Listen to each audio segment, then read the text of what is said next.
Thank you for having us here, and it's always an honor to be invited to have such a vital discussion and to have a perspective of the young people that we represent be seen as important.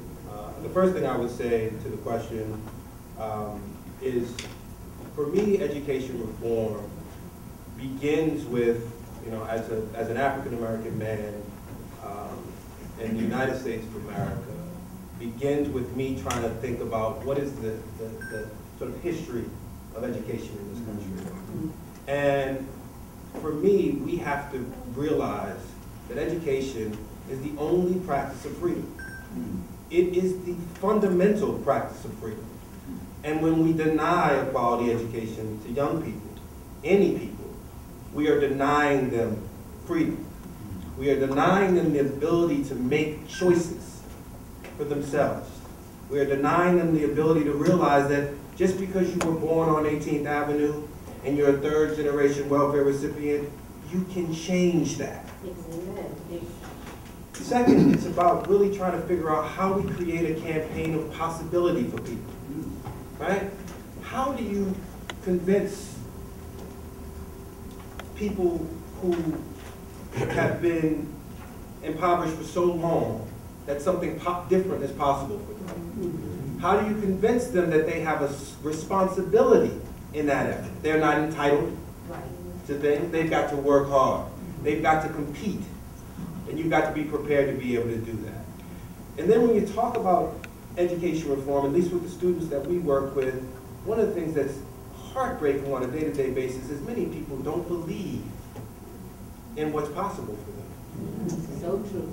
We see them overaged, undercredited. What are they going to do to my average yearly gains if I accept them in my school and they're too far behind and there's nothing we can do with them? So we're going to wait till October 16th after we count them, and we're going to put them out. Exactly. And we're going to give them a nice letter, and you can go apply to these programs that are working with young people like you because you need something that we don't have.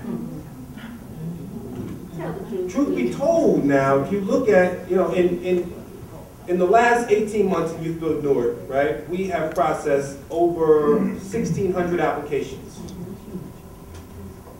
We don't do recruitment, okay?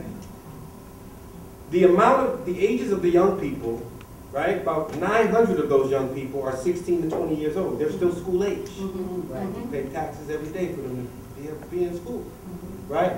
Yet, an organization like mine, I've got to chase private dollars and foundations around to try to figure out how we can provide young people what they have a fundamental right to the quality education.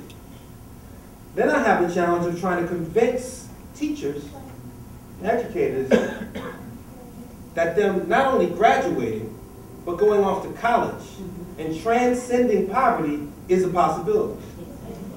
When educators, many, are being trained to marginalize this population based on behavior, perception, and judgments that limit possibilities for young people.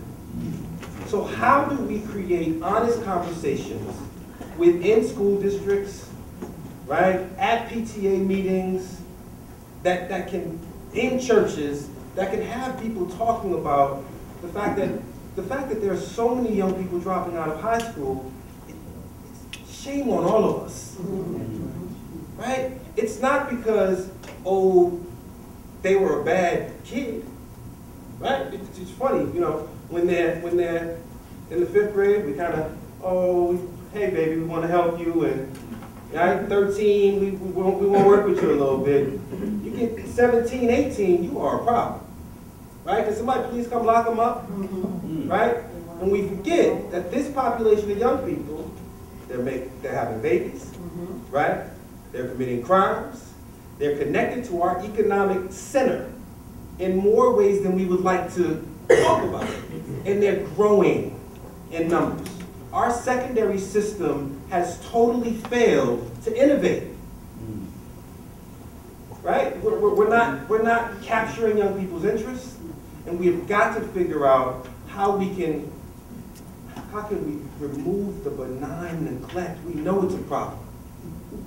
Right? We all know it is. We may not know how to fix it, But at least if we can say, you know, without, you know, I guess we got to be held accountable. But, you know, how do we get the district to admit what the real dropout numbers are and say, hey, can we get some help?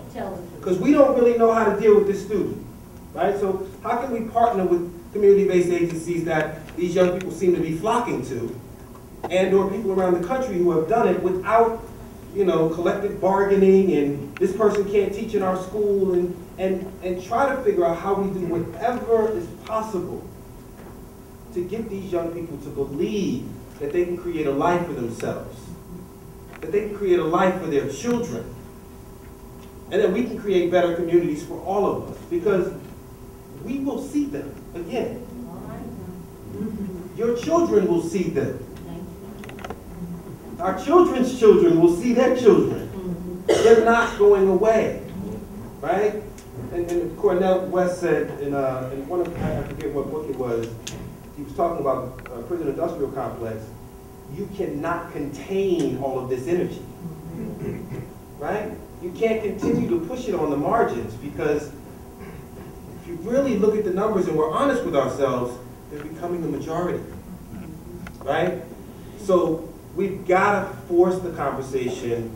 How do we look at being honest about the problem that we have, enlist as many people as we can to help, right? But make sure that we're clear about creating campaigns of possibility for young people. Doesn't matter how old they are, what kind of mistakes that they've made, they can change their lives. Love, support, a caring community where people believe that given a shot, they can make something of themselves. We will all be better for it. Without doing it, we're all going to suffer. Thank you. Peters and Kiem, not putting the pressure on you, but previous four panelists to follow the instructions. That's okay. Take your, remember the rule is you must have your answer in a 90-second slot. So, my definition and how I define educational reform is shifting from, is a radical shift from a form of practice that is measurable, that you can attain, and it provides a broader scope of opportunities for young people to ensure opportunities for their own success. I think one of the big challenges we have now is that a lot of us as adults are afraid of young people. We are afraid of the young people we see every day. We make negative assumptions about who they are and what they're capable of, or capable of doing to us. And so that own point of view that we have, and that own perception that we formulate about young people, carries on into how we walk in the street, the schools we select for our children, because we base it all on our own negative assumptions. We also have to give young people, part of education reform is allowing young people to be who they are. And you're not going to discover who a young person is within a classroom alone. There has to be an exploratory experience for young people that goes beyond the classroom, because you know yourself that some of the most brilliant people in the world committed some of the most hideous crimes in our nation and around the world. So it really is about not trying to contain young people, but trying to tap into what their gifts and talents are.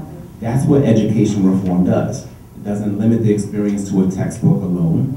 That's important. Reading is important. Learning how to analyze, learning how to research are important skills. Learning how to develop public speaking skills are important. All of those elements are created and are important for a young person. They're important for us as adults.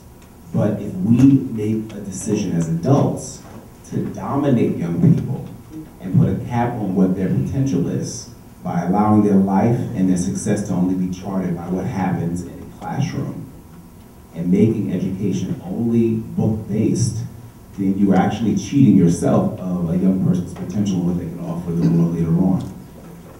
So I think it comes back to us. Educational reform really begins with us as individuals. And what are we willing to give up in terms of control to make sure that young people get the most out of their high school years, out of their elementary years, out of their middle school years. It's about putting young people first, honestly.